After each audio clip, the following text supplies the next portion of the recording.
never be forgotten. I'm Rasha Goel for LA This Week. History Keepers was held in the month of August in the city's first Grand Hotel, the 1869 historic Pico House. While LA Mayor Eric Garcetti gets on board a plan to eradicate all traffic fatalities over the next decade.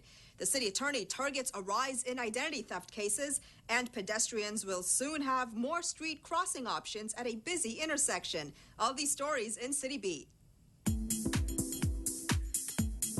Sitting at a desk in the middle of a Boyle Heights street, Mayor Eric Garcetti signed an executive directive aimed at cutting traffic fatalities in the city to zero by 2025. The directive calls for reaching the goal dubbed Vision Zero by creating safer streets, enforcing traffic laws, and conducting more public education. The action sets up a committee consisting of mayoral, police, fire, public works, and county public health staff that will target areas most in need of safety upgrades.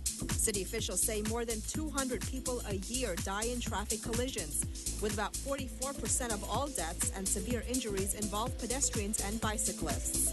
Each year, there are about 30,000 collisions in Los Angeles. If we can achieve the vision of Vision Zero, children will be safer walking to school, families will be safer going to the park, commuters will be safer going to work.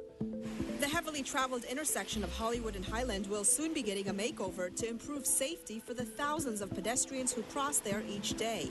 The effort, spearheaded by City Councilman Mitchell Farrell, will see the intersection be redesigned to give it a scramble crosswalk, which will allow pedestrians to cross from all corners in every direction, including diagonally and simultaneously. Pedestrians at the intersection currently cross in the traditional fashion, waiting for a green light and walk signal in each direction, with no diagonal crossing. The $50,000 project is expected to be completed by the end of the year. City Attorney Mike Feuer is stepping up efforts to tackle the growing problem of identity theft. Feuer said he is assigning 2 full-time attorneys and adding other resources to deal with identity theft cases. The city attorney's office so far this year has filed 375 identity theft cases. Last year, the office filed a total of 254 cases. They're going through your trash, which identity thieves do, whether they're going through your mailbox, or whether they're trying to find other means of getting your background. They're trying to build a profile of who you are. And in the course of building that profile, they want to take advantage of key bits of information that they're getting. Don't give it to them. The public can avoid becoming the victims of identity theft by shredding personal and financial documents, not giving out sensitive information, not using debit cards, locking mailboxes, and not storing driver's licenses or registrations inside their car. An installation of a new control system is helping pave the way for a brighter future at LA Sanitation. Rasha Goel has more. Roger that. This control room is the latest technological advancement at the LA Sanitation's Hyperion Water Reclamation Plant, one that is being commended for its efficiency. From this very room behind me, we will monitor water in our system, in all of our water reclamation plants, as far away as Van Nuys in the San Fernando Valley. This innovative project, as Commissioner Repenning mentioned, brings over $100 million of just efficiencies to the city of Los Angeles. The 15-year project will ultimately monitor and control thousands of assets at LA Sanitation facilities citywide, all at one location. We have 6,700 miles of pipes. We have 67 pumping stations. We have 4 water reclamation plants. We serve 4 million people in the city of LA, and all of that is going to be controlled from right here. The new control room centralizes system monitoring, which increases reliability, safety, efficiency, and sustainability of all water reclamation operations. Varouj Apkian, who has been key in implementing the system, says this is going to help in resolving some of the past issues, including managing contracts, vendors, and...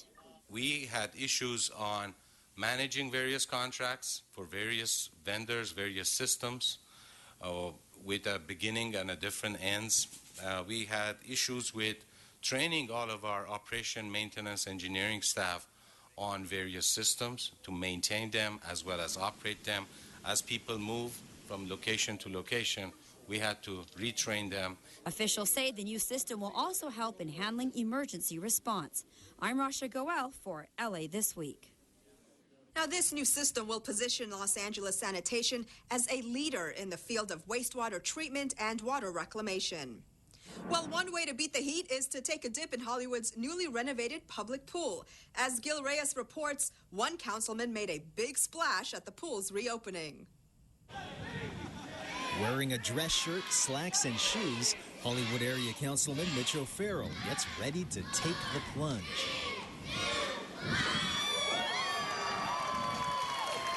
This is a beloved pool in a beloved park. It's going to see lots of use. So it's a very exciting day here in Hollywood, in the 13th District. The Hollywood pool reopened this summer after a $7 million renovation. Improvements include shaded bleachers, a new lifeguard station. There's also what seems to be everyone's favorite. The slide. The water slide. The slide. It has to be the slide. Yes, a big, swirly, water-gushing aqua blue slide.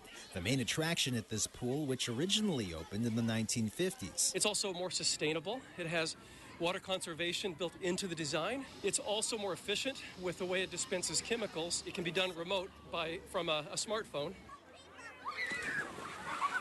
Better jump in before the pool closes for the fall season. At the Hollywood Recreation Center, Gil Reyes for LA This Week. The Hollywood pool will be open every day until September 7th. Well, it's a yearly tradition in South LA as folks from the community gather to enjoy some smooth jazz up close.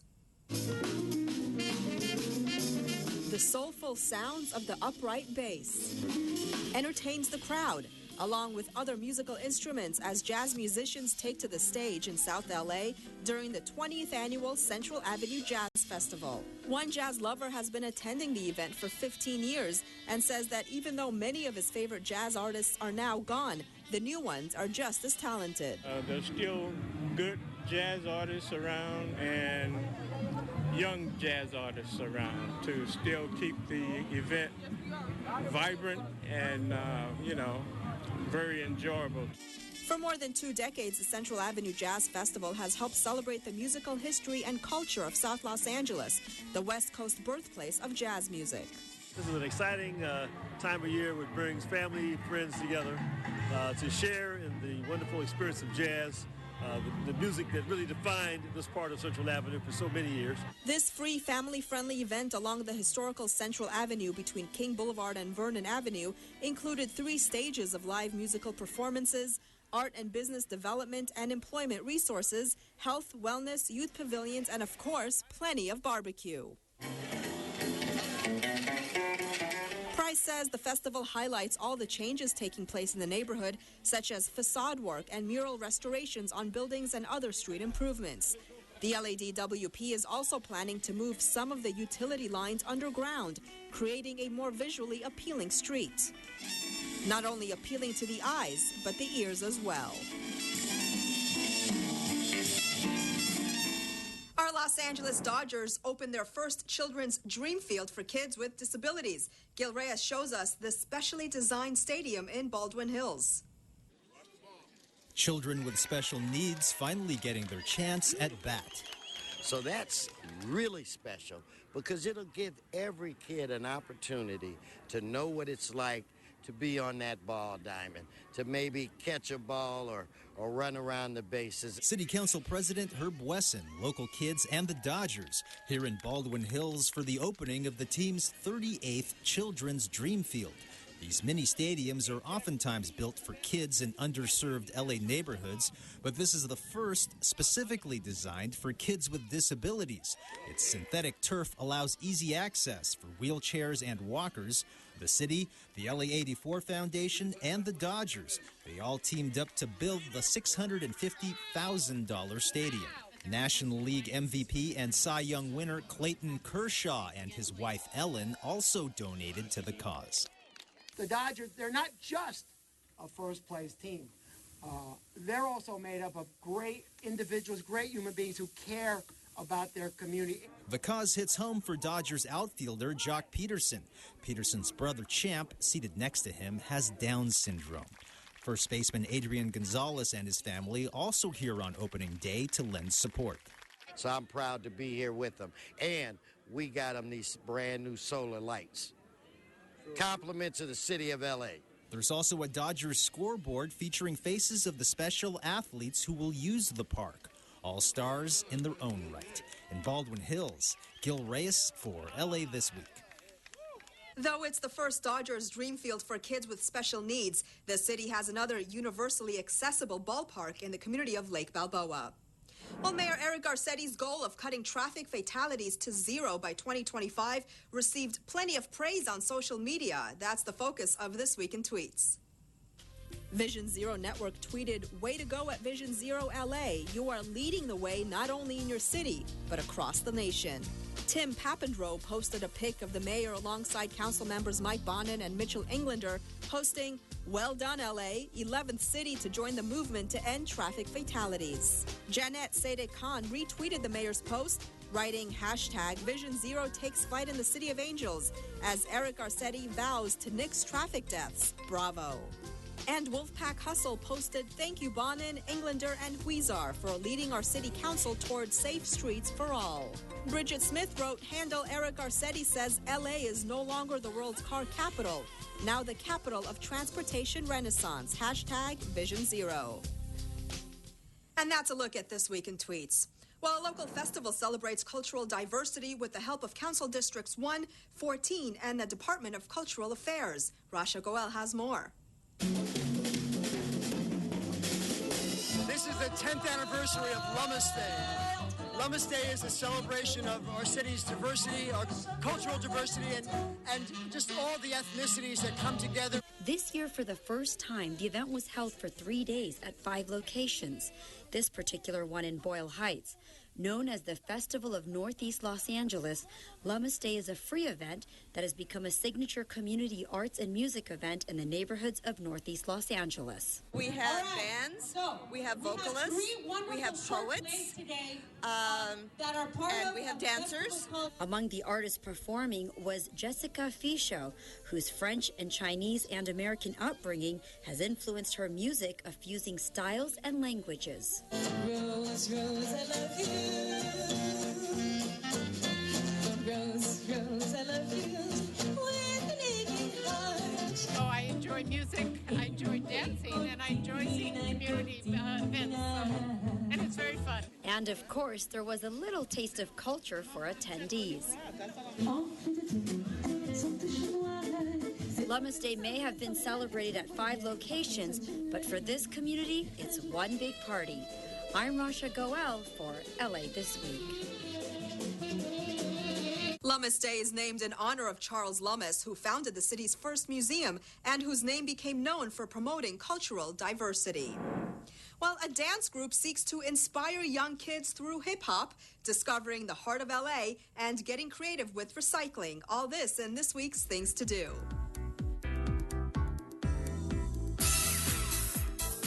Justice by Uniting in Creative Energy, or JUICE, is a nonprofit weekly hip-hop arts program that seeks to develop youth leadership and technical skills, creative expression, and self-confidence through hip-hop, which includes breakdancing, urban art, DJing, and music recording. JUICE is a nonprofit hip-hop collective that teaches visual arts workshops, painting large-scale murals in the community, and recording and producing music. Free for all ages, JUICE encourages the creative expression and self-empowerment of at-risk youth through skill building using the music, visual art, and dance of the hip-hop culture. By providing youth with high-quality equipment, artistic mentors, and a safe, accessible space to gather, JUICE participants are able to learn from each other and hone their artistic skills in an environment free from discrimination and violence. The jam sessions take place every Saturday at the MacArthur Park Recreation Center, located at 2230 West 6th Street. For more information, visit rampartjuice.com. Now in its 35th year, the LA Conservancy's walking tour program can help you discover or rediscover the hidden gems and fascinating history in the heart of our city. Join in and explore the history and architecture of downtown LA. Since 1980, the Los Angeles Conservancy has introduced countless Angelenos to the rich history and culture that downtown's architecture has to offer. Discover the heart of this great city as skilled volunteer docents talk about fascinating stories of downtown's transformation. Visit public plazas hidden in plain sight and see how the old and the new blend into a unique urban landscape. The tour takes place on Saturday, September 5th at 2 p.m. Meeting location is at Pershing Square. For more information, visit laconservancy.org. Kids get a chance to creatively reuse a collection of recycled materials to make fantastic art projects to take home. Rediscover Center is an arts and environmental nonprofit organization. It's a creative center which promotes resource conservation, creativity, and community engagement through material reuse. Open Studio is open every Saturday and Sunday. The last project starts at 4 p.m. to allow enough time for completion. With membership, receive 2 children free once per month. Rediscover Center is located at 12958 West Washington Boulevard. For more, visit rediscovercenter.org. And that's a look at some things to do. Well, that's going to do it for this edition. I'm Yana Kay, and from all of us here at LA This Week, thanks for joining us. A reminder that you can catch us online at lacityview.org. You can also follow and like us on Facebook. We'll see you back here next week for more of LA This Week.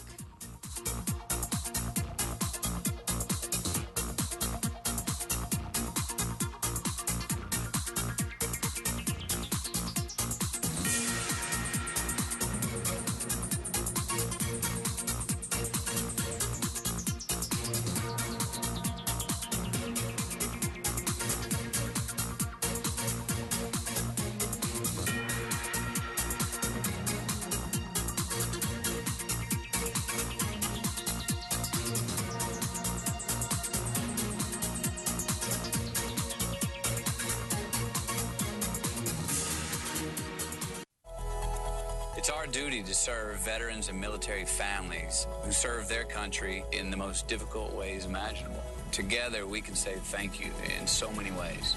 Small acts of kindness mean more than anything. With our support, veterans and military families can face even the most difficult challenges. Let's honor their service with ours.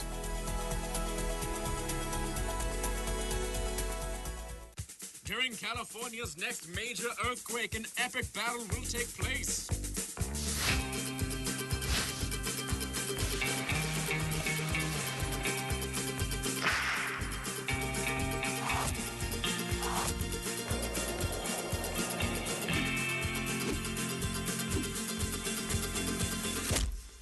Don't fight a brick. The brick will win. DareToPrepare.org.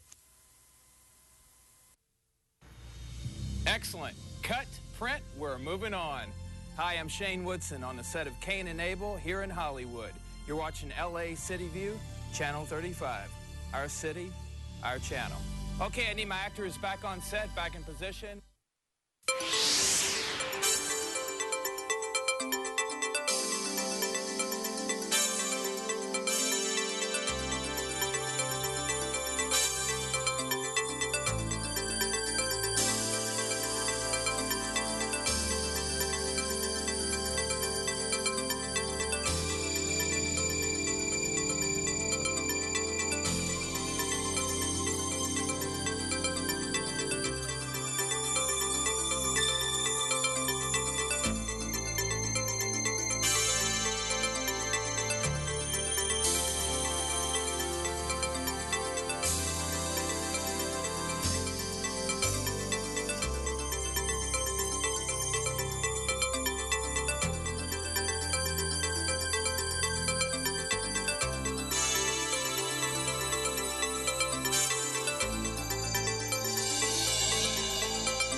Sergeants, please call the members.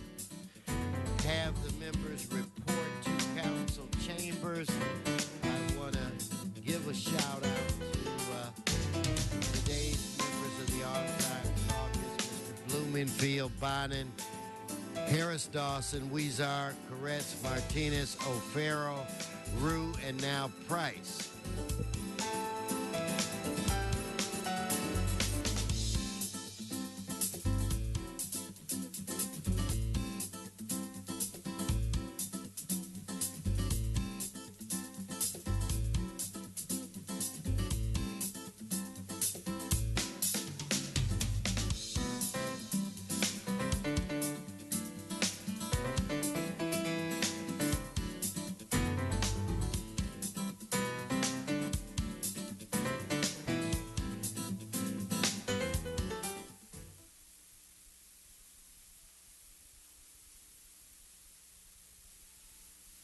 Good morning, good morning, good morning. I'd like to welcome each and every one of you to your Los Angeles City Council meeting. This council meets every Tuesday, every Tuesday, Wednesday, and Friday at 10 a.m. Today is Friday, September 4th. Madam Clerk, I do believe we have a quorum. Could you please call the roll? Blumenfield, Bonin, Buscaino, Cedillo, Englander, Fuentes, Harris, Dawson, Weezar, Koretz, Recorey, Martinez, O'Farrell, Price, Rue, Wesson. 10 members present in a quorum, Mr. President. Thank you.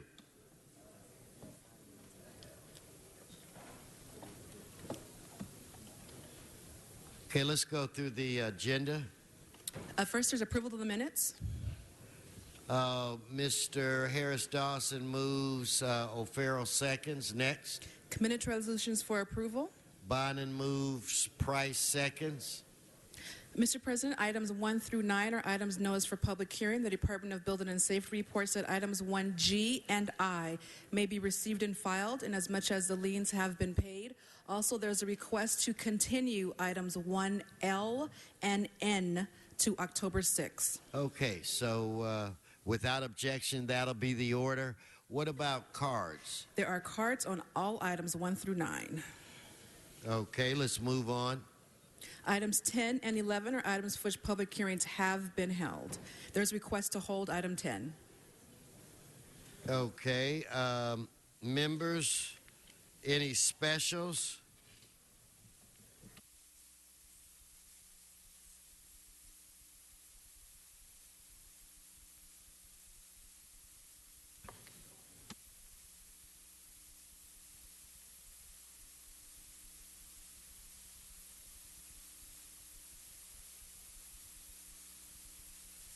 Okay, let's hold item 11. There are no speakers in the queue on 10. Let's vote on 10. Let's open the roll. For item 10, there's a request to hold that item for an amending motion. Oh, is it? So we'll hold both of those. Let's move on. Items 12 and 13 are items for which public hearings have not been held. 10 votes required for consideration. Okay, so without objection, those items are now before this body. Do you have cards? Cards on item 12. Okay, then let's prepare to vote on 13. Let us open the roll, close the roll, and tabulate the vote. 10 ayes. Let's move on. On the continuation agenda, items 14 and 15 are items for which public hearing has been held. Okay, let's hold item 15. Special, any other? So can we proceed on voting for 14? Yes, Mr. President. Okay, on item 14, let's open the roll, close the roll, tabulate the vote. 11 ayes. Okay, let's, well, it's not quite. We need to wait a few minutes in order to move on to the next item. Yes, Mr. President. That brings council to presentations or items called special.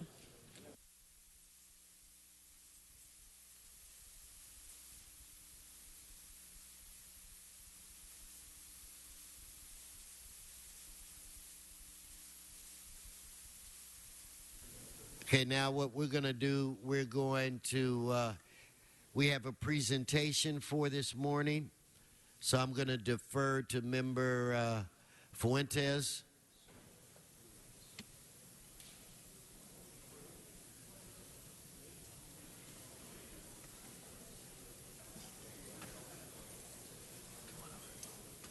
Enrique, come on over. You want to bring your sanitation folks over? Come on over. Good morning, colleagues.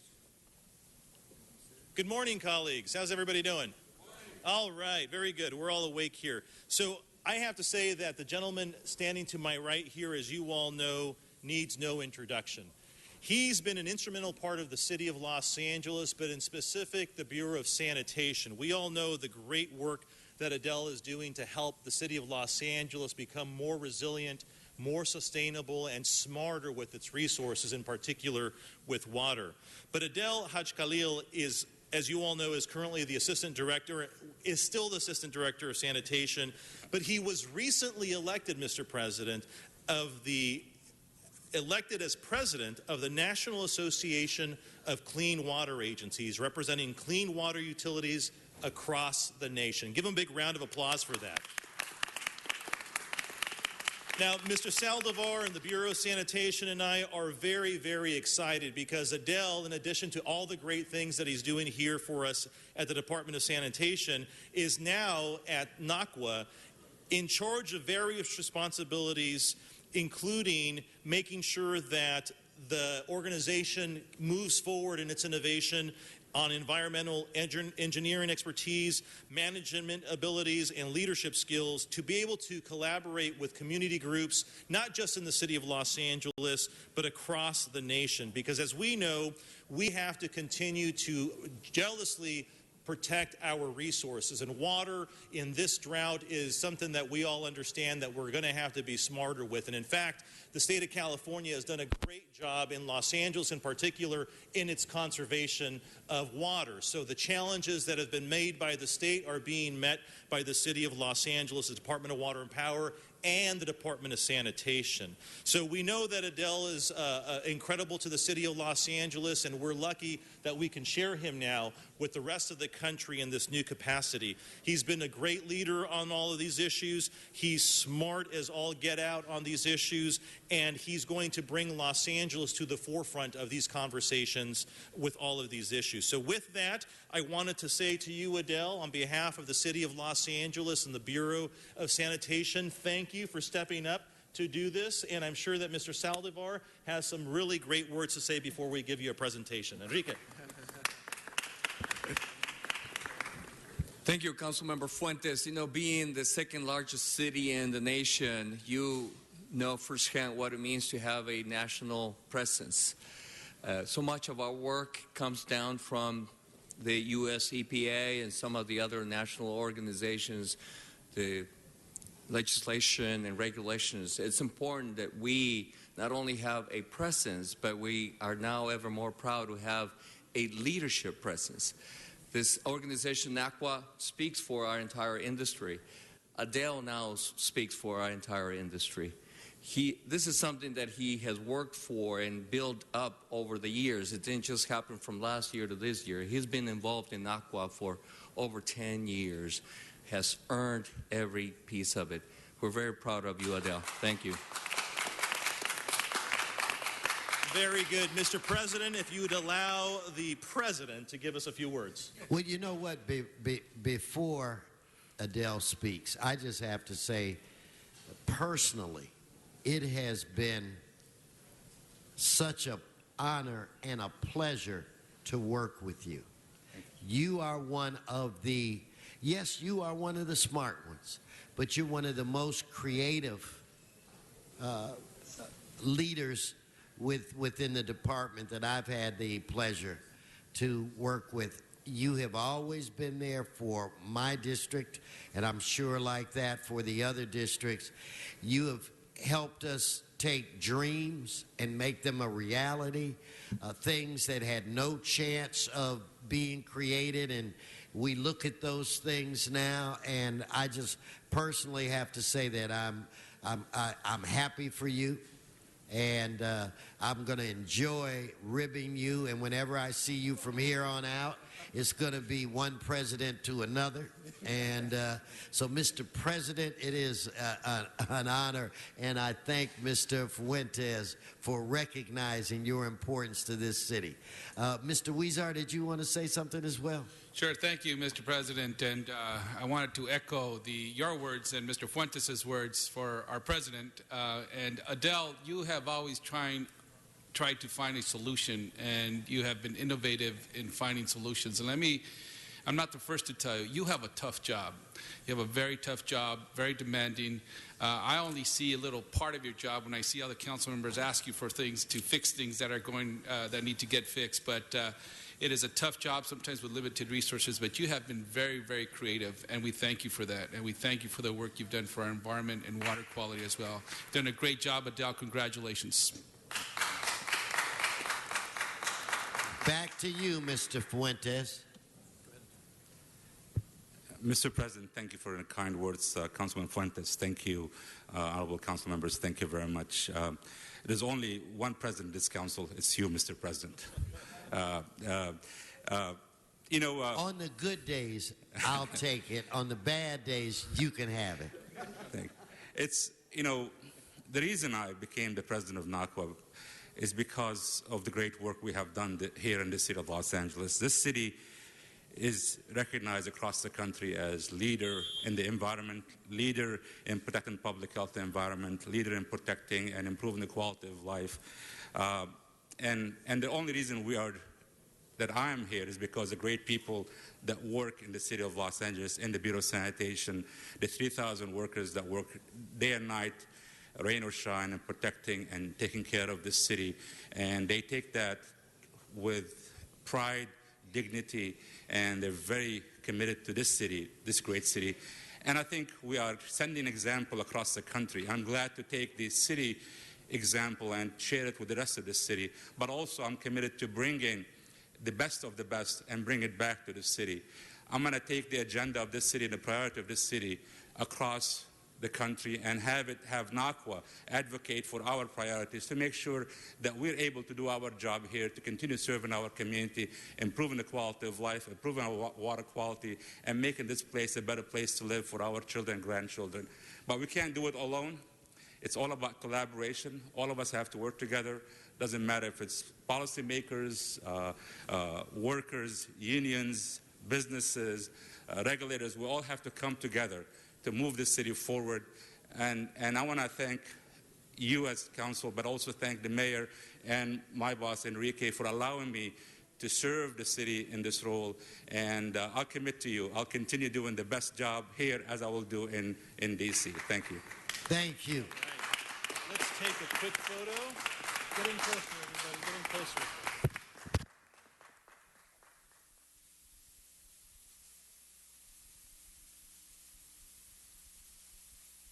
Smile, Adele. Smile.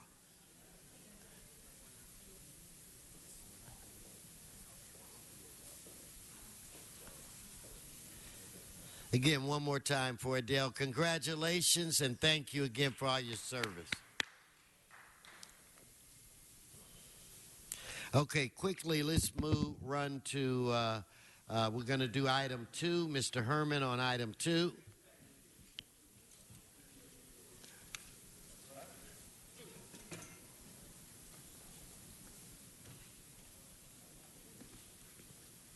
Mr. Herman, I'm going to start running your time. I called you earlier. I'll pass. Okay, he passes on item 2. Let's open the roll. Roll, close the roll, tabulate the vote. 12 ayes. Okay. Let's take a moment, members, to wish the greatest city in this nation a happy birthday. Today is the birthday for the city of Los Angeles. We are 234 years old. So congratulations, LA. Let's now move to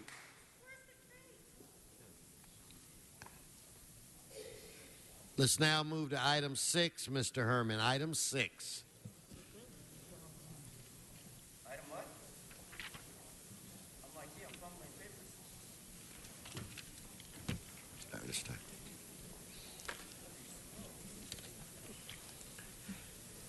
Start his time.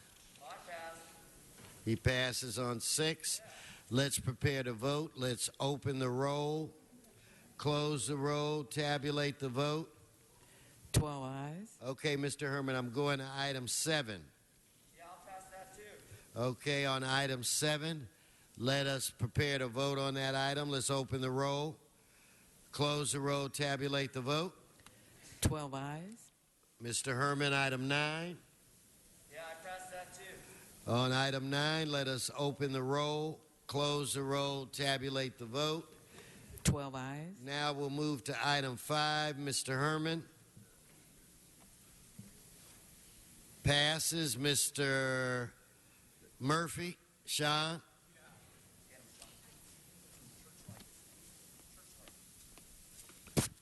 Yeah, good morning, Sean Murphy.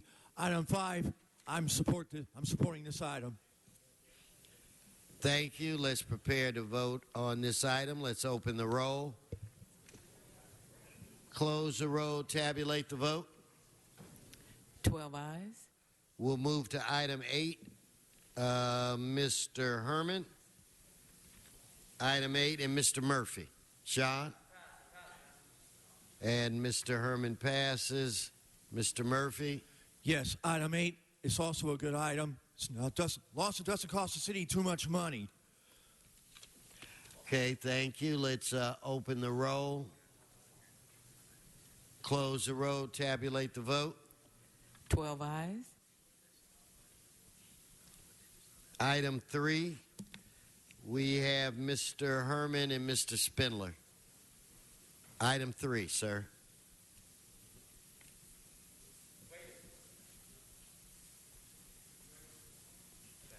Mr. Spindler, let's prepare to vote.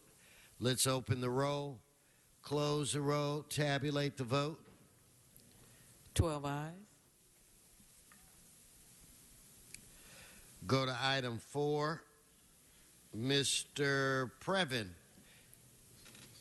and Mr. Herman. Item 4, Mr. Herman passes.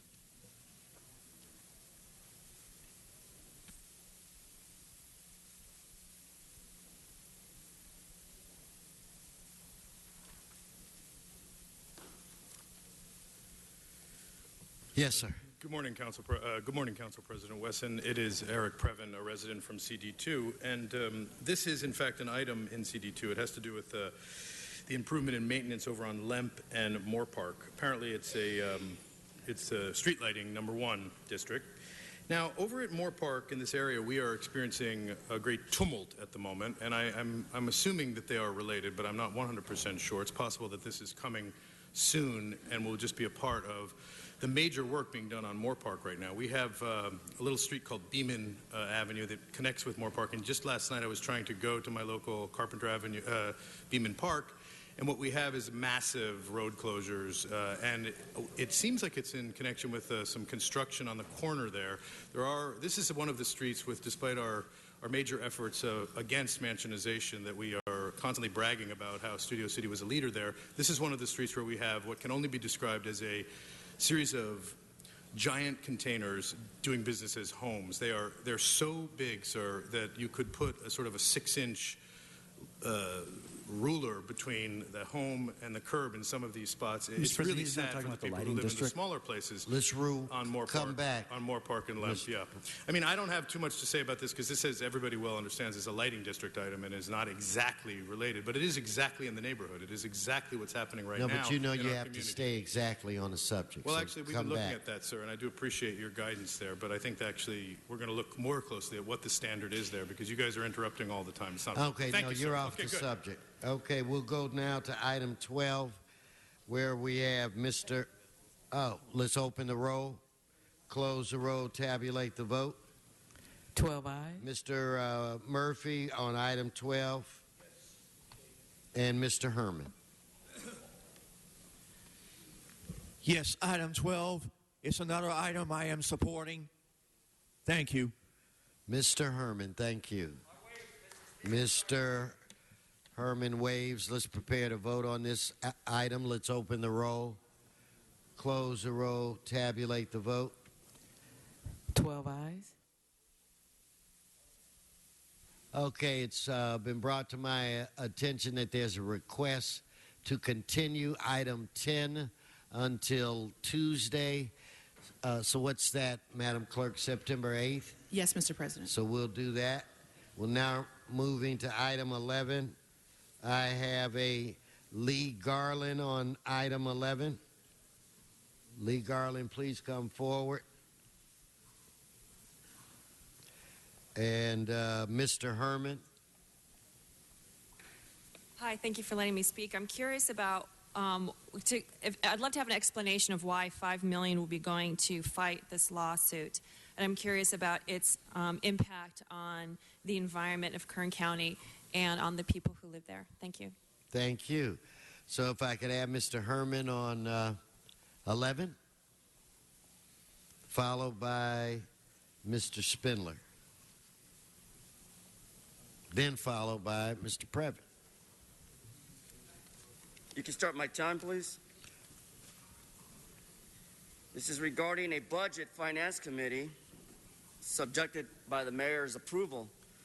Although item 10 was waived, there was a reason for that because the recording didn't show up on live. Stay on 11. All right.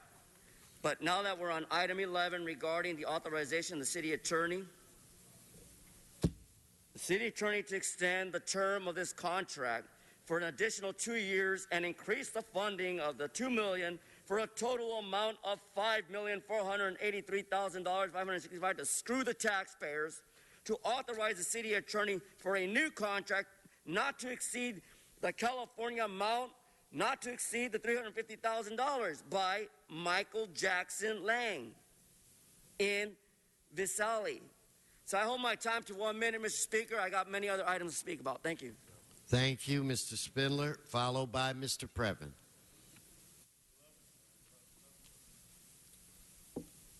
Yes, item 11. This was in the Budget and Finance Committee, chaired by Councilman Krikorian. Now, you go into the city clerk's archive to listen to the meeting. There is an audio of this meeting. Paul Krikorian erased it. It's erased. So this meeting was erased. So when you listen to it on the official city website, the meeting on this item in committee is erased. It is blank. There is no audio. Why did Paul Krikorian violate the charter by doing that? Where is the audio? We talked about this. Kern, Tulare County. It's about the contract increasing the amount of beverage and diamond for a $2 million giveaway for attorney fees. Why is this happening? Because our Green Acres farm in Kern County is producing biosolids. And biosolids are against Kern County's Proposition K. So the LA City Mafia is suing Kern County to take our biosolids, which in plain simple English is little pieces of shit, and putting it on trucks and sending it up to Bakersfield to pollute their groundwater. That's what we're spending our tax dollars on for this contract, using these vicious, evil lawyers. Most of them would put their own mother in an oven for one of these contracts. Stay on the subject. For $5.4 million to send waste to the children and parents in Kern County. Vote no. Mr. Previn.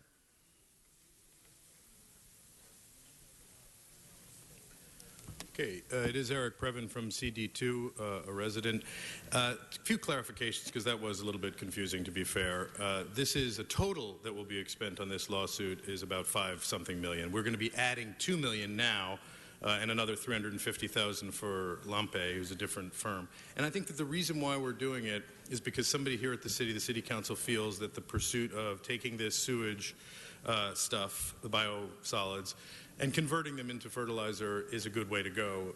Now, the people who live there obviously don't think it smells very good, is one thing. So what they're being accused, the current version of this, they're part of the lawsuit, has, if I have it correctly, Kern County pulled a fast one. You guys are familiar with that routine. It's where you kind of slip an ordinance through when nobody's looking, you violate various rules and laws, and then you get a challenge. And so we are the challengers here.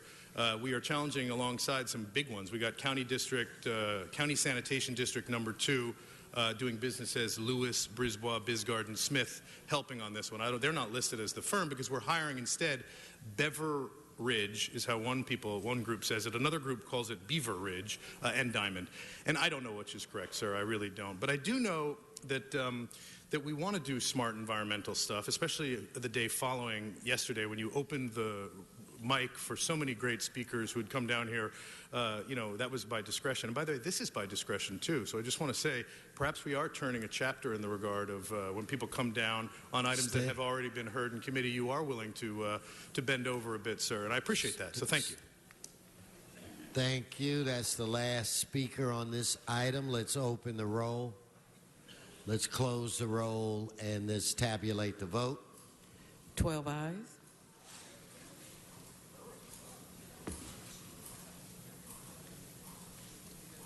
Let's move now to item 1. Mr. Previn. I shouldn't have let you walk all the way back there. Mr. Previn on item 1. Martha Portugal.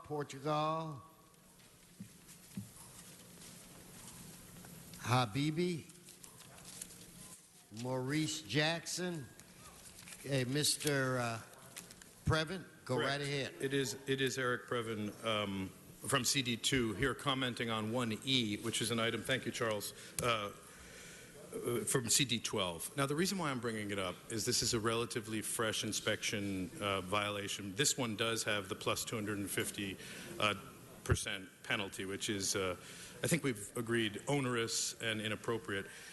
No offense, Charles, obviously. And the bit here is that I'm concerned that council members try to make helpful gestures here, but since Council Member Englander is currently engaged in a election, it's not for the city, it is for the county. I just want the person who's being tagged here quite recently not to feel like he has to cozy up to CD12 in any way. That is not how we do it down here, sir. We do not seek favors. Just stay on the item. No, I know, but I just want the person to know, whoever it is, that we are not going to be squeezing people for various contributions and efforts, and that's a wild not allegation. On the item, no, I agree. Mr. Previn. Well, no, it is Thank related. You. Thank you. Thank you. So do we have Martha? Martha? So if we could have Mr. Habib.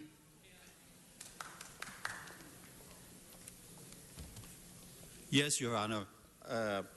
I oppose the motion. The address is 1255 South Federal Avenue. My councilman is Hold his time. People, please, could shh. Yes, sir. My councilman is Mike Bond, and I was not served by a certified mail. I would like to waive all the interest and penalties. I will make only payments, which was $336 inspection fee, no violation. Okay, why don't you stick around for a minute, and we'll see what we do on that item. Thank you, Your Honor. Yeah. Okay, do we have, sir, come and identify yourself. Again, Martha Portugal, Maurice Jackson I'm looking for. Henry Leyva. Yes, sir. Good morning, Mr. President and council members. My name is Brennan Mitch. I'm here on item 1D on behalf of Galaxy Management. Property is 8650 South Gulana Avenue. This is regarding a lien based off initial fine, notice of fine back in 2011. Owners never received the mailing of that. The original amount was for $336, and a couple months ago received notice that because of late penalties and interest, it was now multiplied many times over to $1,900. The owners are prepared to pay the original amount. There were no notices received in the intervening 4 years. In July, I did contact the referenced city representative to inquire about any records of mailings, and there was no response to that. And I attached that to the letter of protest also. So our position is that payment for the original inspection fee of $336 can be paid immediately, but we do ask that the late penalties and interest be waived because no notice of those was received and no notice was made regarding the city inspection fee prior to this year. Thank you, sir. So if I could have the next speaker. Marta Portugal. Good morning. I'm not really sure what to say. Relax. I'm here. I would like to ask to please waive all the interest. I was not notified by mail. My mail was stolen. It's continued to be stolen from my residence. I'm hoping that I can pay the original fees. I'm willing to pay the original fees, but I'm hoping that the interest that it was accrued all this time can be waived. Felipe Fuentes, counsel, I'm hoping that he might be able to help me out. Okay, Mr. Fuentes, he's going to have a staff member come. Oh, Mr. Fuentes. Can we continue it for 2 weeks? Okay, and then Mr. We'll have staff talk to situation. Mr. Fuentes is. I would like to settle today because I took time off from work and I cannot. I don't know if they can make the arrangements today. So you may want to take the 2 weeks and have conversations with his staff to see if they can work things out for you. Because I can't promise that today things would go the way that you want it. So he's requesting a continuance for 2 weeks. And where's the staff members over in the red dress? It's very hard for me to take time off from work, and I cannot afford to be off from work. I would like to settle the case today. Well, I'll tell you what, you can go chat with her now. And let's see what happens. Mr. Bonin. So I'd like to ask that we continue for 2 weeks 1F, which is one of the gentlemen who came up to speak a minute ago. 1F? Yes. You said 2 weeks? 2 weeks. Is that the 18th of September? Yes, Mr. President. Okay. So, yes, sir, come forward and identify yourself. Good morning, Council. Good morning. My name is Maurice Jackson, and I'm on behalf of property on 137 East 119th Street. And I had no knowledge of mailings that came to the house, and I wanted to know, I'm coming to make some arrangements. What was that address again, Mr. Jackson? 137 East 119th Street.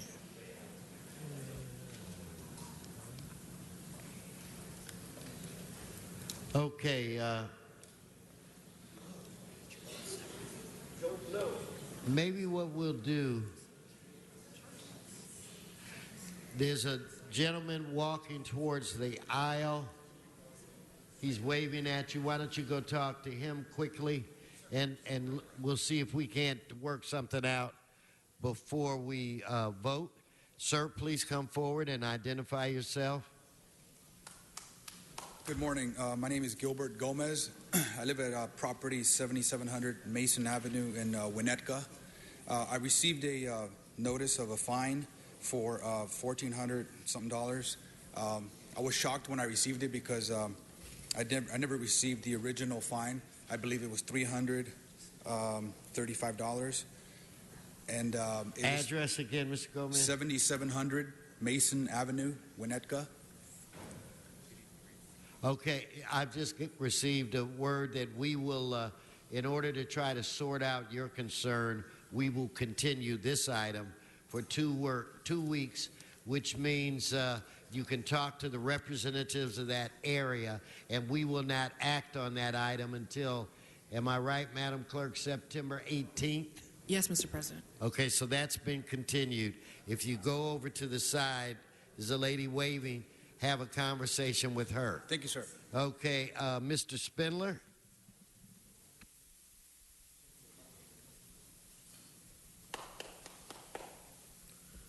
Yes, here we go again. Lean time. Hooty hoo! It's lean time. Mr. Hold time. I'm not going to allow you to break the equipment. So please don't holler into the microphone. So go ahead. It's lean time. Now you see the people. Now, when they're getting these things, they need to get a receipt. They need to get a receipt, and I don't want to see these 2-week extensions. They came. These people live normal lives.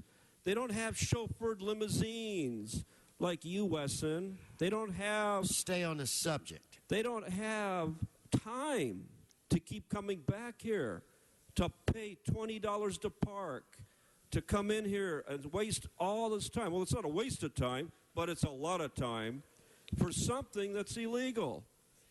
I mean, they're even erasing meetings and committees now. And I mean, these liens are important.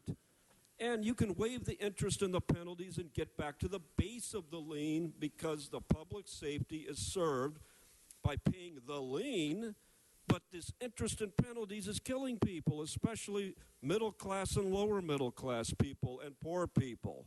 CD 15, it's always Watts. It's always north of the ports. In that little strip that goes east and west of the 110 freeway, always these people are being victimized because they never have representation, because everything is based in the ports, because that's where the cash is, and that's where they bring the drugs in, through the ports. So the people get left behind. So today, Mike Bonin had a chance to let this wonderful person get a waiver, and he will not let her do it. He boned her and won't let her waive the interest and the penalties. So please, people, come down here when you get a receipt for the lien and go, hooty-hoo. Thank you.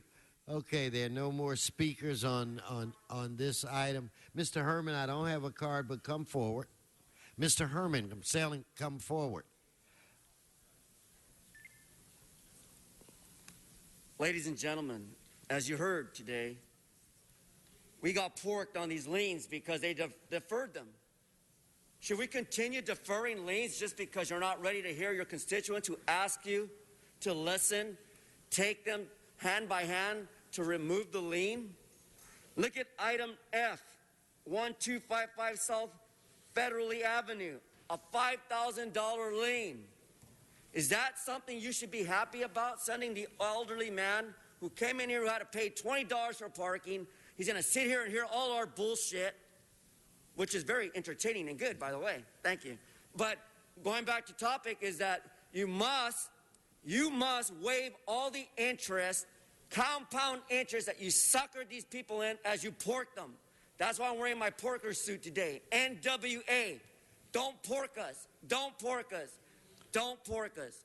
And for that reason, that's why they're here petitioning today. Are you going to give them a receipt and letting them know that it's been handled? Are you going to give them parking passes next time they come back under defer? Are you going to provide a lunch when they sit there for 3 fucking hours? You're not. You're not. That's why I'm going NWA. Get back on the subject. So I demand that you waive the lien on CD 11, 1255 South Federally Avenue, because that's a very nice gentleman that I spoke to in the back. You violated his rights of due process. You did not send any of these people in here with liens, any type of certified mail that they got in their hand. You stapled it to the door and you ran off like a little pussy. Put the right action into place. These people don't deserve that. You should be respectful of the women that are here, but I know you're not. Heart, brother. Something you don't know. You're disrespecting women, brother. Because I came out of the hood to help these people. Your time is over. Your time is over. Sergeants, help him find his seat. Sergeants, help him find his seat. He's continuing to disrupt the meeting. Do it again, and you're out. Okay, Mr. Huizar. Thank you, Mr. President. On behalf of Mr. Buscaino, can we continue item 1J for 2 weeks, please. On 1J without objection. That's what we'll do on that item. It's my understanding, Madam Clerk, that on the item that was in Mr. Fuentes' district, that we will continue that for 2 weeks as well. And with that said, I guess we can act on what's remaining. So let us open the roll, close the roll, tabulate the vote. 12 ayes. Okay, why don't we go to is it special or supplemental? Special. Okay, so Mr. President, I'd like to recess the regular and begin the special meeting.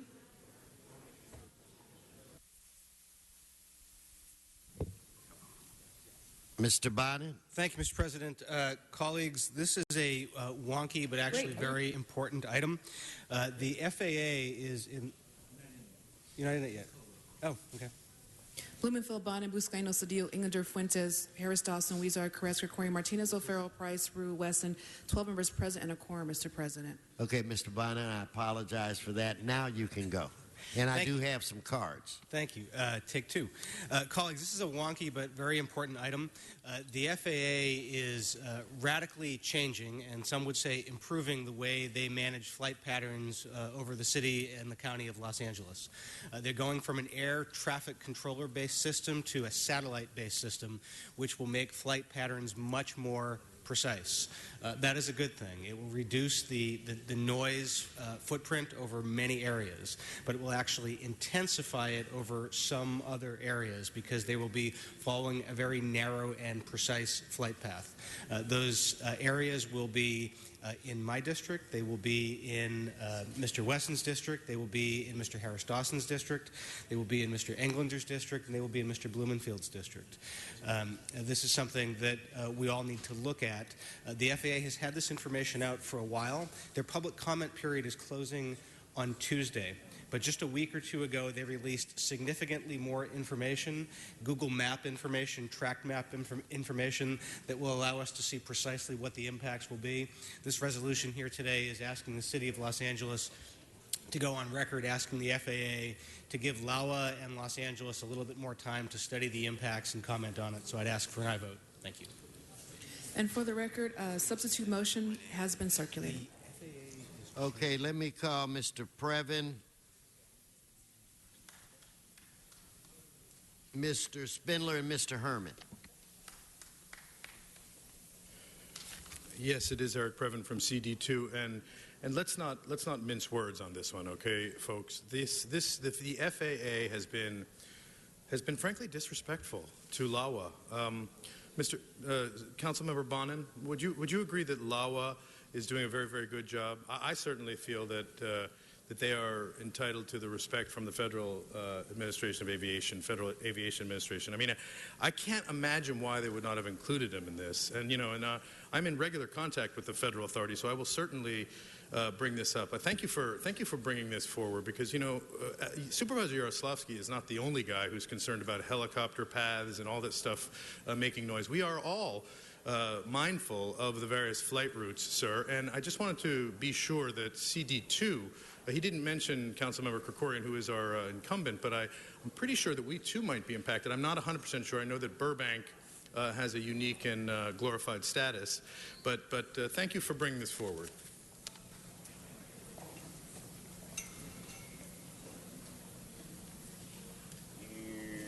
Okay, start his time.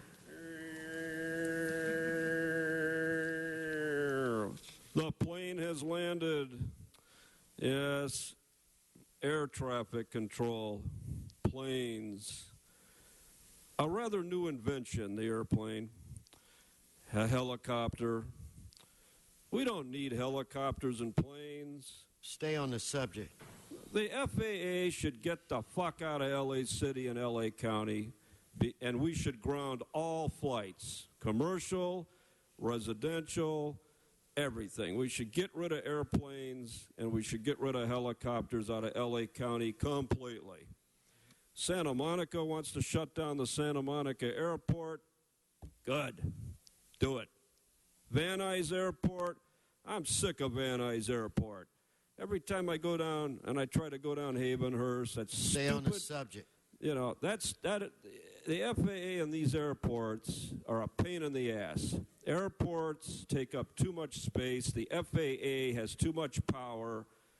People should be allowed to fly kites. They should be allowed to fly balloons.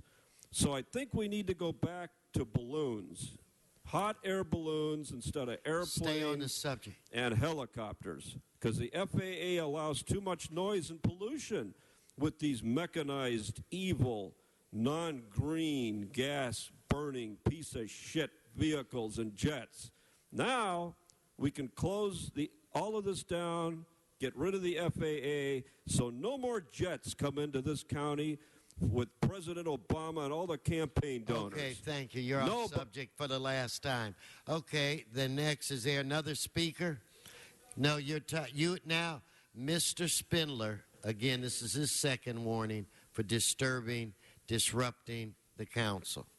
Do it one more time. Mr. Herman. Is that a warning to me as well, sir? No, you've got to stay on the subject. Now it's a warning to you. But may I speak? Because you're speaking as you call me up here, and I can't speak over you. No, Thank you. You need to speak to the subject.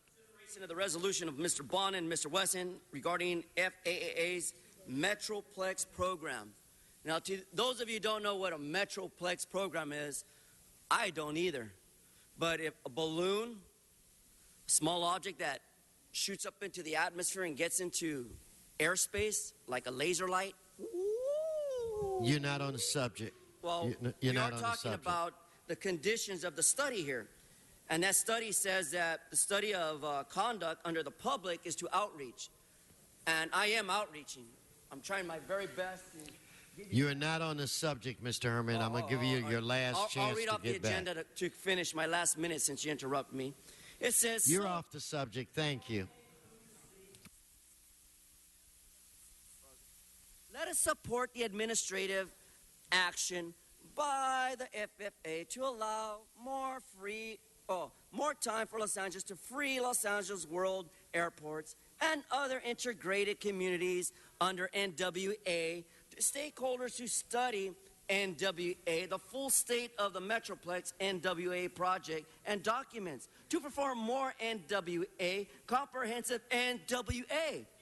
Public outreach to all potentially affected areas like in Watts and Boyle Heights, and to consider NWA and All right, thank you, Mr. Herman. Thank you. Cut his time. He's off the subject. Cut his time. Okay, you're continuing to disrupt the meeting. Sergeants, he is disrupting the meeting.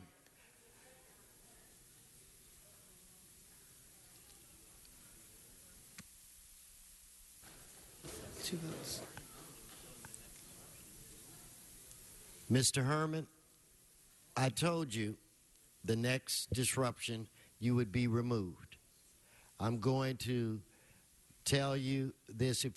I'm going to give you one more opportunity. Next time, the sergeants will remove you from these chambers. Mr. Bonin, did you want to say something to wrap this up? Just ask for an aye vote. Okay, members, on this issue, let's open the roll. Excuse me, Mr. President. Yes. First, council, there are two votes. Yes, first council should vote on whether to substitute. Okay, the first vote is on substitution. Let's open the roll, close the roll, tabulate the vote.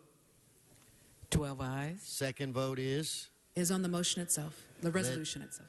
Let us open the roll, close the roll, tabulate the vote. 12 ayes. Okay, let's adjourn, and that's forthwith. Let's adjourn this meeting and go back to the regular. So that brings us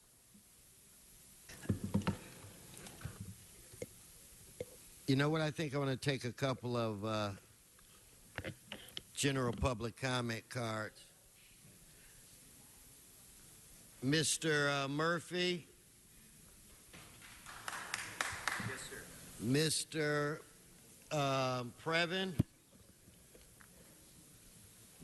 Good morning, Mr. President. Marine. Yes, go ahead. I'm sorry, Mr. President. Sean Murphy. Wish everybody a happy Labor Day, Monday.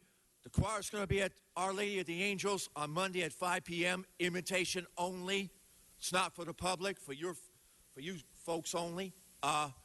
Let's keep our storm, El Nino's coming. Let's keep clean the storm drains and really clean the storm drains. The rain, sorry for this jacket this morning. It looks like a threat of rain this morning in the valley. So have a good one.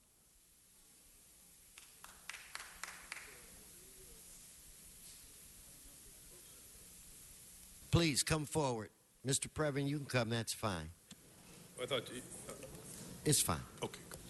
It's Eric Previn, sir, a resident from CD2, and changes in the air, sir. There's a sense that even though you and Councilmember Krikorian are in a close conference right now between the two of you, the rest of us are very impressed with your ability to open up on some of these items that have been heard in committee previously. Another request would be, sir, if you wouldn't mind indicating which committee meetings heard the item previously so that we could be clear about that. And, sir, if there's some way that we could really make this kind of a formal invitation to speakers, I think it would really help. I think you have a lot of constituents who have a lot of knowledge and interest in city business. And Mr. Krikorian, is there any chance you could do that during one of the other times? I mean, it's a very long... Okay, well, it's very distracting, but thank you and keep up the good work. Okay, please come forward. Who'd you call? And you can come up and identify yourself. President Julius? Oh, that's... You want President Julius? I hadn't gotten to President Julius Can I talk yet. now? Yes, sir. Yes. Heil Mayor Garcetti. T of A equals T of B minus V times X of B divided by C squared divided by the square root of 1 minus V squared divided by C squared equals bullshit. Some people think I'm insane because I don't believe 10 plus 9 equals 10. My genius is absolute. You don't have to die. Obama is murdering the world by keeping the most incredible truth in the history of the world from the world. Only an idiot dies. Only an idiot grows old and dies. Mayor Garcetti and Miss Robinson are still trying to murder me with bed bugs, get me to commit suicide. Garcetti, when you deny veterans justice, you are working for ISIS. Children are dying because of the beast Obama. Thank you. Okay, Mr. Marine, Henry, come on. Because I got to get back and do another item. So if you want to speak, come on now. And then we'll finish. So this will be the last public comment card until we finish our last item. Yes, I promised my coworkers that Mr. West and his colleagues would account for Miss Gladys. And you know, Miss Gladys stands for money sheltered via government loans to administrators daily and years sheltered under ongoing MOUs, subject to back payments to LACES, CalPERS, and 457B plans in L.A. Now, Labor Day is coming up. Now, we got to show that you are credible people again. You've been going around here like niggardly people, not accounting for this money. And it's time, your honorability, Mr. Curran Price asked me, how much is this going to cost? It's going to cost your future if you don't stand up for something and serve the people that you agreed to serve for and recover and reinvest the funds President Obama gave you in the first place. Now, we got to restore CRA funding to get building back in this city. You already blew it one time. Now it's time to begin. It's the end of CRA funds and the beginning. Thank you. Thank you, Mr. Marine. Thank you. Okay, so, Madam Clerk, we are going to temporarily set aside general public comment. And now we're going to go to Mr. Koretz. And Mr. Koretz, we're now going to go to item 15.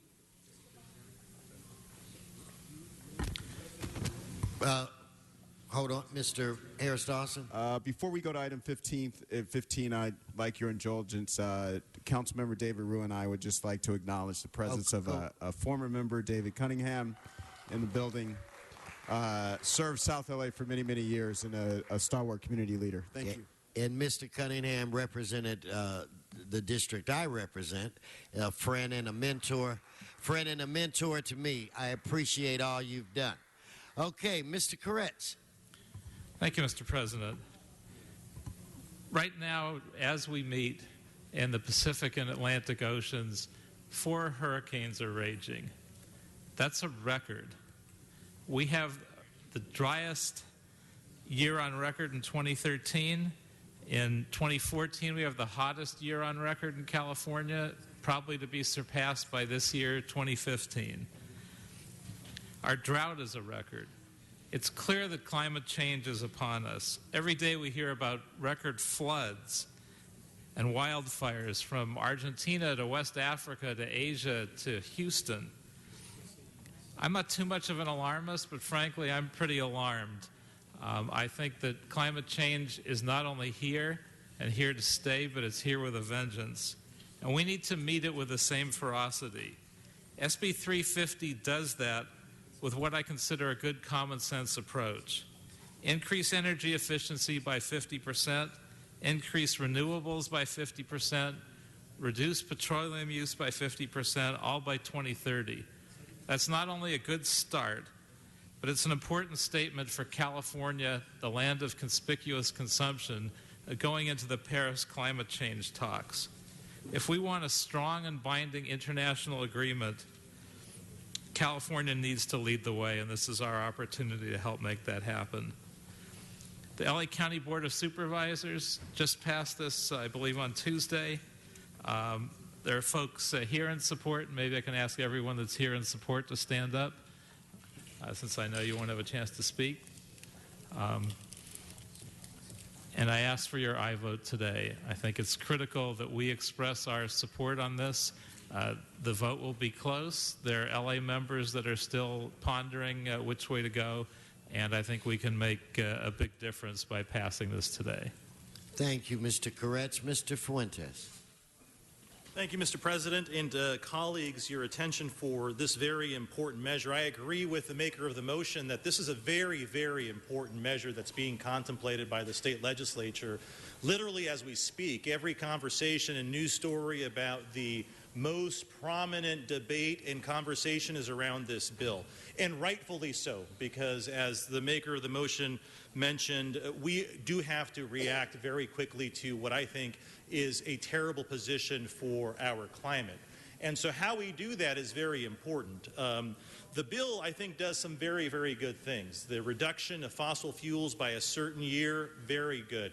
The increased efficiencies for buildings, very good. But we have found in the last couple of days in the negotiations and reported in the press that something that's very important to Los Angeles, something that would help us justify from a legal and a policy perspective on how it is that we build distributed generation, Los Angeles is losing at this point. The deal that has been struck would not give us credit for renewable energy credits, which is how we measure our compliance with the Renewable Portfolio Standard. We would not receive those credits for any distributed generation that is developed by the City of Los Angeles. That's bad news if you support net metering. That's bad news if you support community solar. That's really bad news if Los Angeles wants to build a smart grid that is smart and localizes generation with consumption. I will tell you that in parts of the world, other countries are moving to that model. In a recent trip to Japan, at a conference that I was in, Japan is moving to that model. So what this bill, the unintended consequence, does at this point is it makes it so that there's a strong preference for utility scale generation. And that's important because it does keep prices low, and that's very good. But it doesn't move us towards the future in a smarter way to do the grid. Now, I want to thank Mr. Koretz for reiterating something that myself and Mr. Blumenfield did in 2014, saying that the City of Los Angeles should prioritize distributed generation, rooftop generation, as something that ought to be worthy of that renewable energy credit. So what's before us today is a measure that says that we should support SB 350 if amended. The functional equivalent of today, understanding what's been reported, is that we're at best going to be neutral with this measure, because what we want is not in the bill. And what our support is doing is conditioning what it is that we want.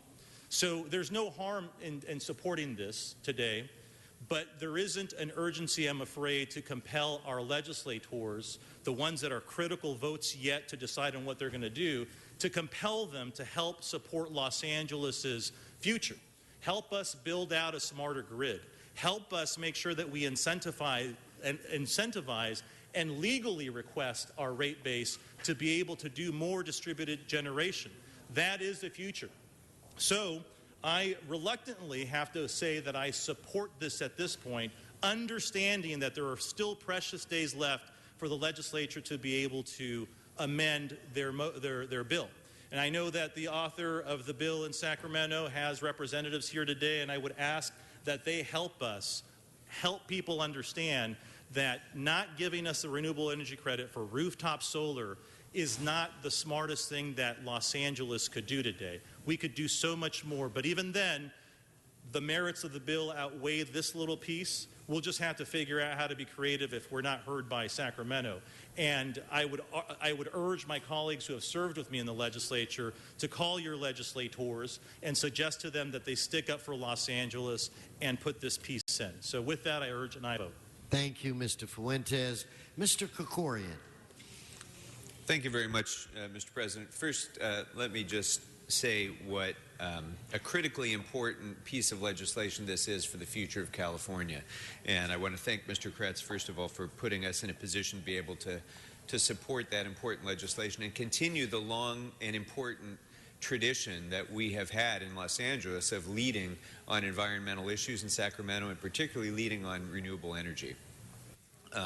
It was, I guess, 6 or 7 years ago that I was the author of AB 64 to bring us to a 33% renewable portfolio standard. Mr. Fuentes then was chair of the Utilities and Commerce Committee in the Assembly and drove that bill through the Assembly with me and got it passed by the legislature. Unfortunately, we had a governor then who wasn't as forward-looking as our current governor, so that was not signed by the governor, but it formed the foundation for the RPS that we have in this state now. It's been a great success, and California has not only led the United States in its commitment to renewable energy, but has benefited dramatically from the economic impact of creating a new industry here. And so it's important that we take the step forward now and advance that RPS to the next level.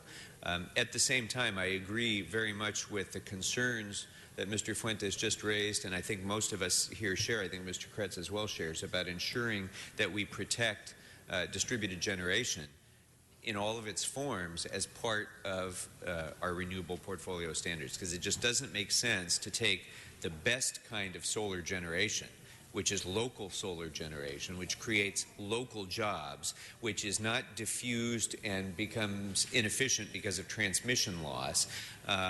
That's the best kind of solar we can do. And we don't want to create a kind of a perverse disincentive to in-basin solar at the expense of, or to the advantage of utility scale generation that destroys desert land and loses efficiency during the transmission. So we need to have an RPS. We need to have a portfolio of renewable energy in Los Angeles that's broadly based, that, yes, uses some utility scale generation, uses all kinds of renewable generation, but especially that continues to encourage more development of solar energy here in the basin. So I would be very supportive of this measure, supportive of the bill. I do want to encourage the author of the bill and all of our legislators in Sacramento to ensure that they continue to protect our emphasis on distributed generation here in Los Angeles. Thank you, Mr. Krikorian. Mr. Bloomingfield.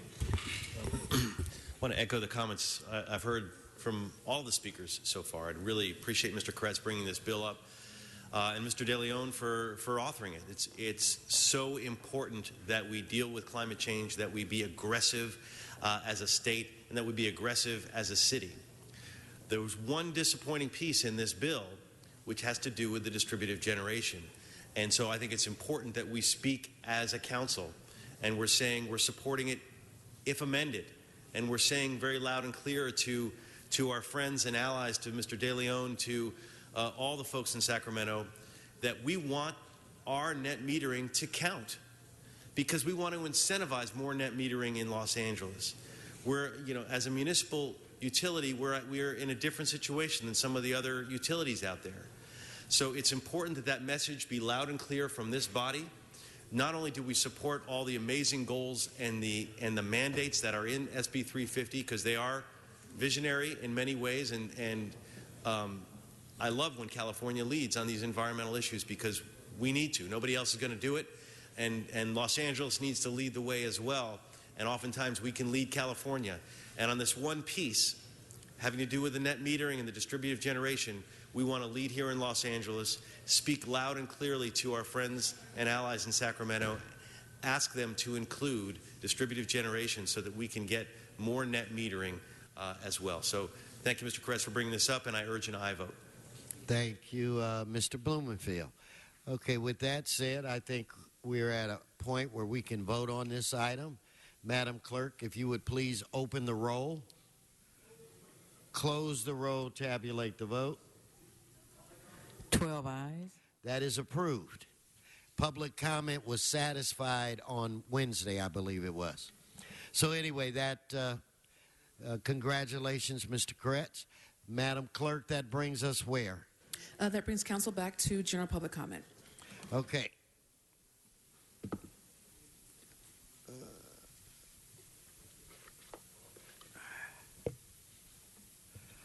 Okay, let's see who. Mr. Koretz, did you want to say something, Paul?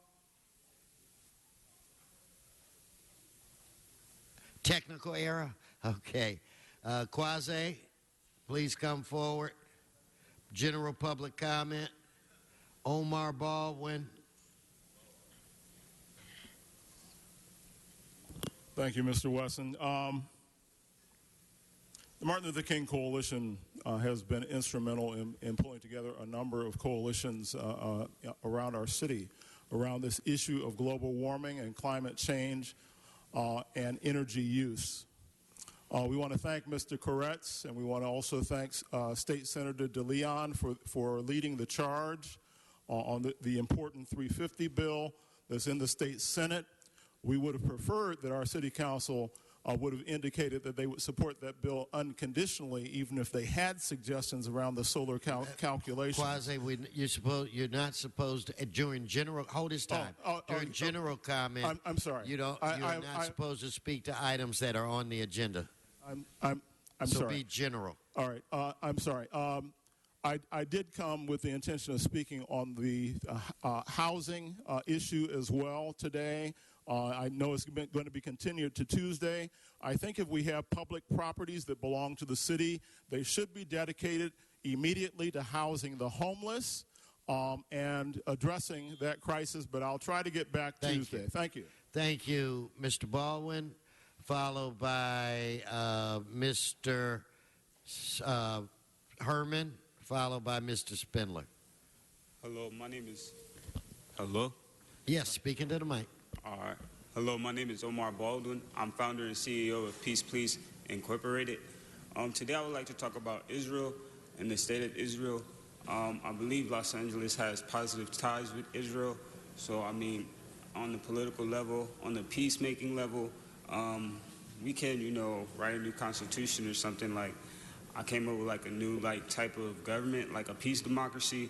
It's a currency-free democracy, so it'll be a democracy with no currency, and we would have cows and fruit and like livestock and stuff like that, and we'll share our stuff, and then I was reading the book of Genesis, and it said they had a little rock, and then they told that brother, you stay over there, and then the other brother said, all right, you stay over here, and then that's how that's going to work out. But I mean, we just distribute land and stuff freely, the God of Abraham and stuff like that. Thank you, Mr. Baldwin. So who do I say next? Mr. Herman and Mr. Spindler.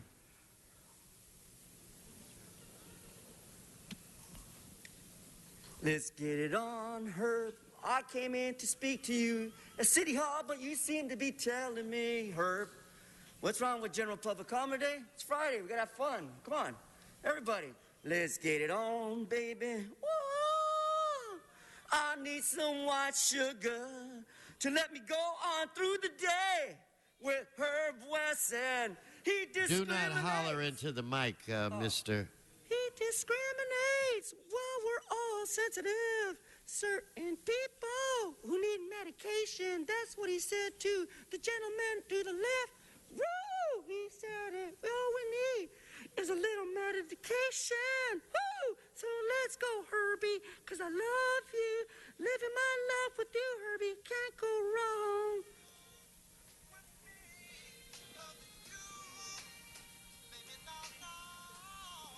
Let's turn off the device. Thank you, Mr. Spindler. Turn the radio off. Mr. Herman is disrupting the meeting. That's right. Not Go ahead, one to Mr. let- Spindler. Not one to let all the slaves speaking here in the plantation, yo. You got to vote no on the Mitchell Englander, yo. He's going down the train tracks of the train wreck of L.A. City, ran by Charlie Beck. It's a train wreck. Woo-hoo!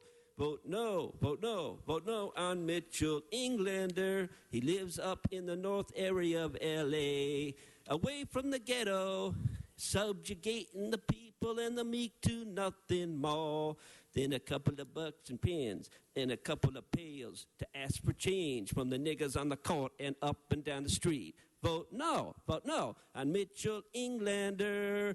Vote no. He's running for the supervisor while he's not here today getting paid. He's getting paid by us to run for supervisor. Vote no. Republican foe. Vote no on Mitchell Englander. He's a big fool. Thank you. That concludes general public comment. Madam Clerk, I think I forgot to send item 11 forthwith. So if we could do that, please. What's before this body? Council has motions for posting and referral. They are posted and referred. That clears the desk. Okay, announcements, members, announcements. Again, I want to say happy birthday to the city of Los Angeles, 234 years old today. Any other announcements? If not, everyone please rise. Please rise for adjourning motions.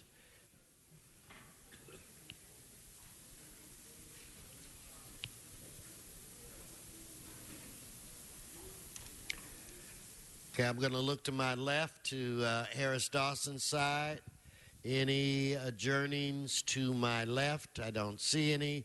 I will now go to the right side. Miss Martinez. Thank you, Mr. President. Colleagues, I'd like to take this moment to adjourn in the memory of Al Pantanita. Mr. Pantanita passed away on Monday, August 31st. He was 76 years old at the time of his death. He was born on August 27, 1939 in East St. Louis, Illinois. He moved to Northern California and later settled in Arleta, where he lived for the past 32 years. He was a proud service member in the U.S. Army and served 3 years with 2 tours in Vietnam. Al worked as a businessman in the automotive industry for most of his life until he retired. Al was a constant advocate for the community of Arleta and served on countless committees and community groups such as the city's Prop K committee.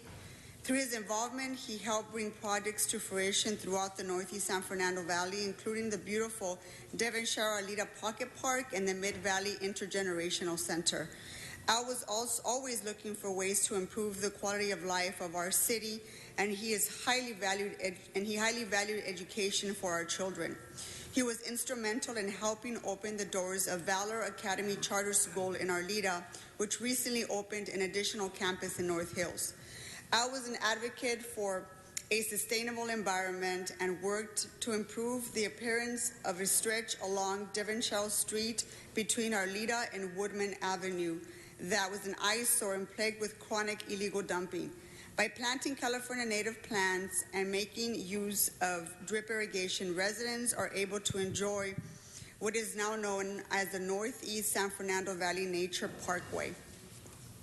Al was a very active member of the community and participated in groups such as the Arleta Chamber of Commerce, the Arleta Looky-Loos Neighborhood Watch, and was founder and president of the Arleta Community Watchdogs and president of the Village Green East Homeowners Association, and many more.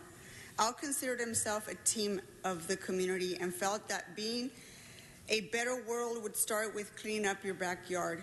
His vision to bring change to the community was seen in countless projects, and we cannot thank him enough. I personally knew Al. He was a personal friend of mine. I will miss you, Al, and may he rest in peace. Mr. Fuentes. I wanted to say a little bit, Ms. Martinez, on Big Al as well. He's one of those community members that didn't really care where there was an issue, but he would go out and help. I mean, he was a very, very kind, special man. The Nature Parkway was a project that he and I worked on when I was in the legislature. He was my Veteran of the Year when I served in the legislature. And when I grew up in Arleta, back then it used to be part of CD7, he was part of the Arleta Looky-Loos, one of the neighborhood watch groups that would make sure that young people like myself were staying on the straight and narrow. But I wanted to share a story with you about Big Al. We were together on the 15th, and he was sitting there in his wheelchair, and he shared with me finally that he had stage 4 cancer and that he had about 2 years to live. And this is on the 15th of last month. And we embraced and we cried a little bit, and I said to him, you know, we got to make these next 2 years the best 2 years of your life. I mean, that's all there is to it, Al. And at that point, he slaps me in the gut and he says, "You've stopped riding your bike, haven't you?" And I thought to myself, you know, that's really interesting, because Big Al doesn't care more about himself than he does anybody else. And he had noticed that I had not been doing my exercise. So this Tuesday, September 1st, on my run, at about 6:43 a.m., I just could not stop thinking about him. And I heard later that morning that he had passed at 2:02 a.m. So I wanted to join in this adjournment as well, and thank you, Ms. Martinez, for bringing this forward. And Big Al is always going to be memorialized, because at Valor Academy, their community room is dedicated to him, and he was there to see that. And so it's hard to say that I'll miss him, because I know where I can find him. So may he rest in peace. Well said. Ms. Martinez? I got a little emotional there at the end, but I did want to mention that his memorial service is on September 11th at the Eternal Valley Memorial in Santa Clarita. It's at 1 o'clock, and he is survived by his daughter Maggie and his wife Gina. Emotions are a good thing. Any other? Mr. Krikorian? Yeah, thank you very much, Mr. President. Colleagues, I'd like to ask that the Council adjourn in memory of Yevnige Aposyan Salibyan, who was one of the last remaining survivors of the Armenian Genocide, who passed away Sunday at the age of 101. Ms. Salibyan was a resident of the Ararat home in Mission Hills, and she, right up until the end, had a very sharp mind and was a strong advocate for truth and justice relating to the Armenian Genocide. In fact, many of you had a chance to meet her at the city's Genocide Centennial Commemoration on the South Steps. You may remember she was one of our speakers and spoke very forcefully about her experience in the genocide, her family's struggle to survive through the atrocities of that time. She was a deeply religious woman. She learned to speak English by comparing Armenian versions of the Bible with English versions of the Bible, line by line, and figured out how to speak the language that way. She came a long way from her very humble beginnings in Aintab, surviving the horrors of the genocide, and then last year she was honored by the USC Shoah Foundation at their 20th anniversary gala in New York, at which time Steven Spielberg himself paid honor to her. Her story was captured by many, including renowned journalist Robert Fisk, who wrote about her in the London-based Independent in last year as well. So it was a great story of a woman who survived the seemingly unsurvivable, came from very modest, humble beginnings to a position where she could actually influence great leaders. And so we're very sorry about her loss, but we're very grateful for the great life that she lived. She is survived by 43 descendants. Where is this? 43 descendants, including 5 children, 11 grandchildren, 24 great-grandchildren, and 3 great-great-grandchildren. So both Yevnige and her progeny, I think, are strong indications that the Armenian genocide did not succeed, and that she and her progeny will continue to carry the torch of the Armenian people for generations to come. Thank you. Mr. Koretz. Thank you, Mr. President. Colleagues, it's with a heavy heart that I announce the passing of retired police officer Roscoe Jala.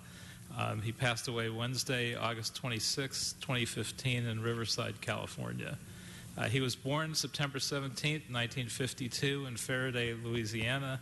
He was appointed to the LAPD on April 27, 1987, and retired October 31, 2013. He was last assigned to the Wilshire area, where he was my senior lead officer for many years. And you couldn't have met a nicer or more hardworking officer, and someone who was beloved by my office and all the folks that worked with him. The field deputy in my office that worked with him the most closely went on many ride-alongs to address community concerns, and he will be greatly missed by the community.